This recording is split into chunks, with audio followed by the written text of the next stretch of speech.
చంటి పిల్లలకు జలుబు, దగ్గు, కఫము వచ్చినప్పుడు నేను ఇక్కడుండే ఐటమ్స్తోనే మెడిసిన్ చేస్తున్నానండి. ఒకసారి చూడండి.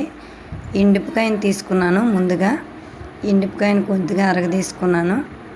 ఉగ్గు గిన్నెలోకి తీస్తున్నాను. ఎందుకంటే చంటి పిల్లలకు ఉగ్గు గిన్నెతో పడితే చాలా ఈజీగా మనం పట్టొచ్చు వాళ్ళకి. అందుకనేసి ఉగ్గు గిన్నెనే తీసుకున్నాను. ఇప్పుడు కరక్కాయని తీసుకున్నాను.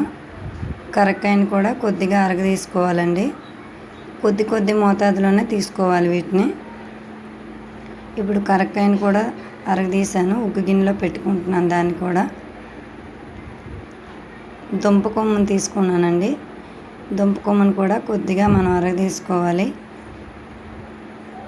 ఈ ఐటమ్స్తో అయితే మనకి పిల్లలకు ఎటువంటి సైడ్ ఎఫెక్ట్స్ ఉండవండి. అందుకనేసి నేను వీటితోనే మా పిల్లలకి ఎప్పుడైనా జలుబు, దగ్గు, కఫము వస్తే నేను వీటినే వాడతాను. ఇలా ఒక 3 days పెట్టామంటే వాళ్ళకి జలుబు, దగ్గు, కఫం తొందరగా క్లియర్ అవుతుంది. ఇప్పుడు ఆ మూడింటిని అరగదీసుకున్నాను కదండి. ఇందులో కొద్దిగా తేనెను వేస్తున్నాను. ఎందుకంటే కరక్కాయ అది కొంచెం వగరుగా ఉంటుంది కదా, అందుకనేసి తేనెను తీసుకున్నాను. పాలను కూడా తీసుకున్నాను. వీటిని బాగా కలుపుతున్నాను.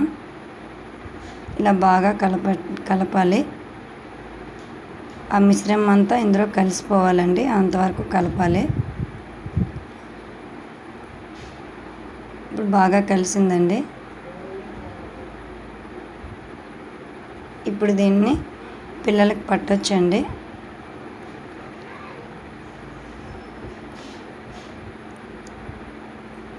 ఇవ్వండి, ఇది నేను మా బాబుకి పడుతున్నానండి.